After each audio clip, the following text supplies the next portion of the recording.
Hello and welcome दोस्तों, आदर्श परिवार निःशुल्क कोचिंग क्लासेज में आप सभी का स्वागत है। चलिए, आज हम लोग बात कर रहे थे मध्य प्रदेश के मध्यकालीन इतिहास के बारे में। पिछली क्लास में हमने सल्तनत काल के बारे में पढ़ लिया था और आज हमारा टॉपिक है मुग़ल काल के अधीन मध्य प्रदेश का इतिहास। साथ में ही पढ़ेंगे मध्यकाल में गोंड राजवंश के बारे में। गढ़ा का गोंड राजवंश, जिसको गढ़मंडला या गढ़कटंगा भी कहा जाता है, उसके बारे में, और रानी दुर्गावती ने जिस वीरता से मुग़लों के साथ संघर्ष किया उसके बारे में हम लोग जानेंगे। ठीक है, तो क्लास को शुरू करते हैं। चलिए, सबसे पहले हम लोग बात करते हैं मुग़ल काल के दिन मध्य प्रदेश के इतिहास के संदर्भ में।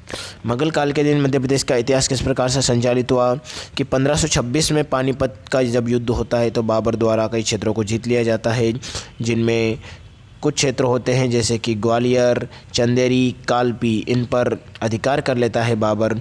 उसके बाद 29 जनवरी 1528 को जो रायचंद पूर्विया, जिनका नाम या जिनकी उपाधि थी मेदिनी राय, उनको पराजित किया जाता है चंदेरी के युद्ध में बाबर के द्वारा, और चंदेरी को भी जीत लिया जाता है। साथ में ही इसी के साथ कालिंजर दुर्ग पर भी मुग़लों का नियंत्रण स्थापित हो जाता है। और उसके बाद में जो बहादुर शाह नाम के शासक थे, उनको मंदसौर युद्ध में पराजित करते हैं बाबर, और पश्चिमी मध्य प्रदेश पर भी मुग़लों का स्थापित हो जाता है। हुमायूं के शासनकाल में बहादुर शाह क्या करता है, फिर अटैक करता है, अपने क्षेत्र को एक बार पुनः प्राप्त कर लेता है, लेकिन एंड में हुमायूं फिर क्या करता है, उसको पराजित करके फिर से मालवा को जीत लेता है। पहला प्रयास किया जाता है बहादुर शाह के द्वारा, लेकिन वो असफल हो जाता है। ठीक है, आगे बात करते हैं हम लोग। मालवा पर मुग़लों का नियंत्रण धीरे धीरे स्थापित होना शुरू हो जाता है और मालवा पर लगभग मुग़लों का नियंत्रण स्थापित हो जाता है। अब समय काल आता है 1561 ईस्वी में। अकबर ने बाज बहादुर, जो उस समय पे मालवा का सूबेदार, मालवा का शासक रहता है, उस पर दो व्यक्तियों के साथ, एक व्यक्ति रहते आदम खान, दूसरे व्यक्ति रहते पीर मोहम्मद, इनके साथ मिलकर वो अटैक करवाता है और बाज बहादुर इस युद्ध में हार जाता है। बाज बहादुर की एक बहुत ही गुणवान पत्नी थी जिनका नाम था रानी रूपमती, उनके द्वारा आत्मदाह कर लिया जाता है। रानी रूपमती महल आपने सुना भी होगा, तो मांडू वगैरह में, तो ये रानी रूपमती के द्वारा आत्मदाह कर लिया जाता है कि कहीं मैं मुग़लों के हाथ न लग जाऊं। ठीक है, एक और घटना इस समय की होती है मुग़ल काल के अधीन ही, जब शाहजहाँ का शासनकाल चलता रहता है। उस समय पे क्या होता है कि उत्तराधिकार का संघर्ष शुरू हो जाता है कि शाहजहाँ के बाद शासक कौन बनेगा, औरंगजेब बनेगा, दारा सिकोह बनेगा, या फिर कोई और बनेगा। तो यहाँ पर उज्जैन के समीप एक जगह है धर्मट। कौन सी जगह है भैया? धर्मट।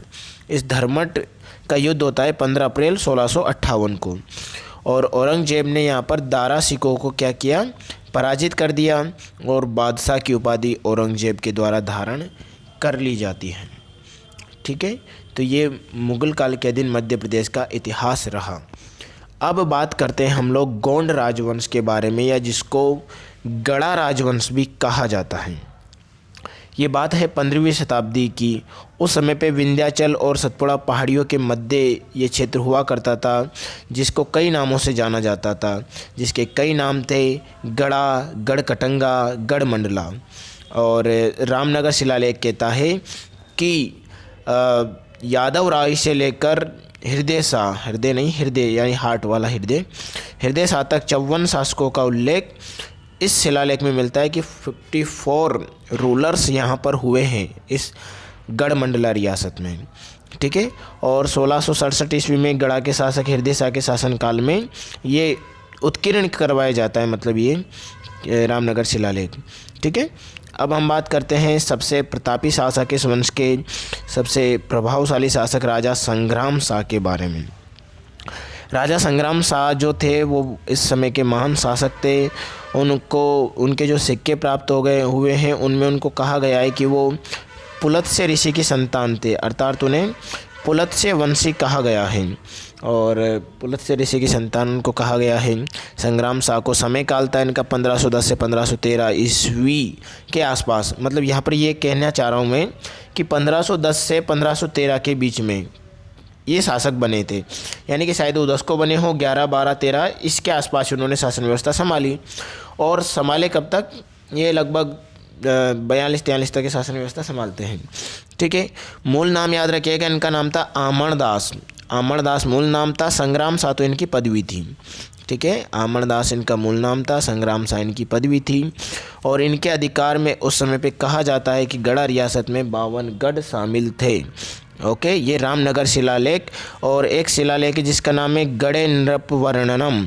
गढ़े नृपवर्णनम में हमें जानकारी मिलती है कि इनके शासनकाल में 52 शिलालेख थे। That's all. नेक्स्ट आगे बढ़ते हैं। महारानी दुर्गावती जो संग्राम साथी, ये उनकी पुत्र वधू थी। ठीक है, रानी दुर्गावती। अब बात करते हैं, इनकी मृत्यु जब हो जाती है संग्राम सा की 1543 में, उसके बाद शासक जो बनते हैं वो कौन बनते हैं?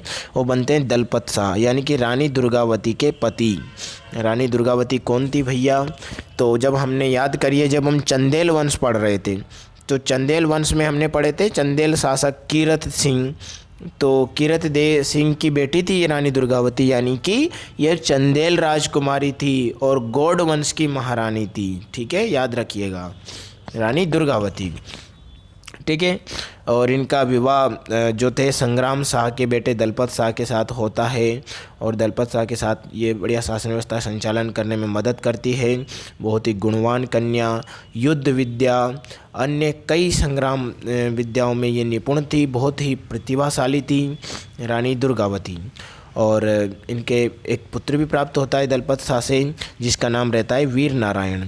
ठीक है, जो बाद में जब दलपत शाह की मृत्यु हो जाती है 1550 ईस्वी में, तो रानी दुर्गावती इनके संरक्षिका बनकर शासन व्यवस्था का संचालन करती है। और इस कार्य में, इस शासन व्यवस्था को संचालन करने में 2 व्यक्ति, एक नाम रहता है आधार कायस्थ, दूसरा नाम रहता है मान ब्राह्मण। ये 2 अधिकारी क्या करते हैं? इनको सलाह वगैरह दिया करते हैं, शासन व्यवस्था के संचालन में मदद करते हैं। ठीक है, लेकिन इस समय पे अकबर के शासनकाल में जो मुग़ल सूबेदार था आसफ़ खां, उसकी नज़र इन पर थी और इनके दुर्ग पर थी। तो वो आक्रमण करता है रानी दुर्गावती के दुर्ग पर, और रानी दुर्गावती इस युद्ध में संघर्ष करती है। और जब उनको लगता है कि मैं जीत नहीं पाऊंगी, तो उन्होंने स्वयं को कठार घोंपकर आत्मदाह कर लिया। बड़ी वीरतापूर्वक लड़ी रानी दुर्गावती।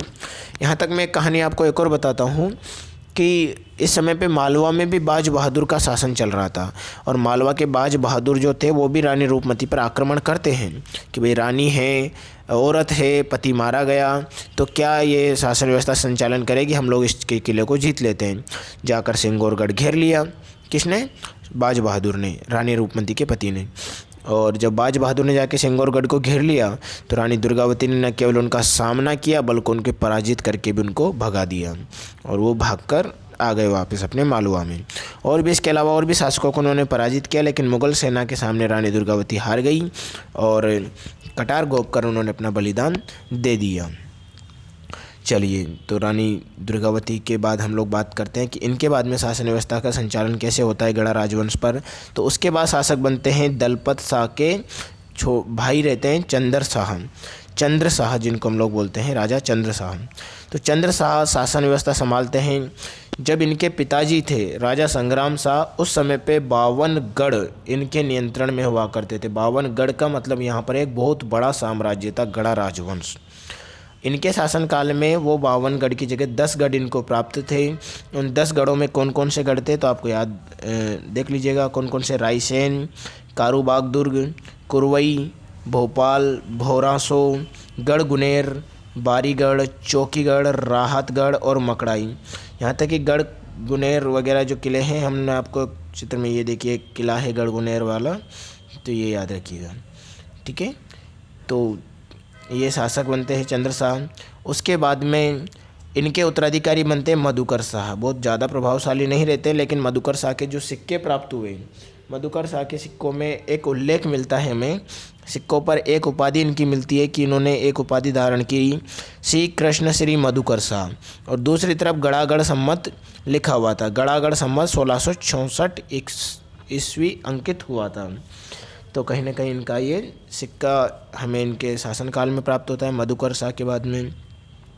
अब मधुकर शाह के बाद में शासक बनते हैं शिवराज शाह, 1731 ईस्वी से 1749 ईस्वी तक रहते हैं। 1742 में इन्हीं के शासनकाल में पेशवा क्या कर लेता है, मंडला दुर्ग को जीत लेता है। फिर बाद में ये पेशवा के अधीन साम्राज्य का संचालन करते हैं। 1749 में शासन करते हैं दुर्ग शाह, और उसके बाद में दुर्ग शाह के बाद में निजाम शाह आते हैं। निजाम शाह के समय एक चीज़ याद रखिएगा, एक ब्राह्मण थे लक्ष्मी प्रसाद दीक्षित, इन्होंने गजेंद्र मोक्ष नाम से एक काव्य की रचना करी थी। तो वो किनके शासनकाल में थे, वो निजाम शाह के शासनकाल में थे। ठीक है, अगली बात करते हैं नरहरि शाह। ये अंतिम गौड़ शासक रहते हैं नरहरि शाह। और उसके बाद में क्या होता है, इस गढ़ा राजवंश पर मराठों का आधिपत्य स्थापित हो जाता है और मराठे गढ़ मंडला रियासत पर अपना नियंत्रण स्थापित कर लेते हैं। तो ये कहानी थी गढ़ा राजवंश की, रानी दुर्गावती की, राजा संग्राम शाह की और मुग़ल शासन के अधीन मध्य प्रदेश के इतिहास की। चलिए नेक्स्ट टॉपिक में हम लोग आगे पढ़ेंगे बुंदेला राजवंश, बघेल राजवंश के बारे में। तब तक के लिए आप लोगों को टॉपिक अच्छा लगा होगा तो आप इसको तैयार कीजिएगा टॉपिक को, और जैसे ही नेक्स्ट वीडियो आए तो आप उसको टॉपिक को कंप्लीट कर लीजिएगा। ठीक है दोस्तों, मिलते हैं फिर नए टॉपिक के साथ। धन्यवाद आप सभी को, ऑल द बेस्ट।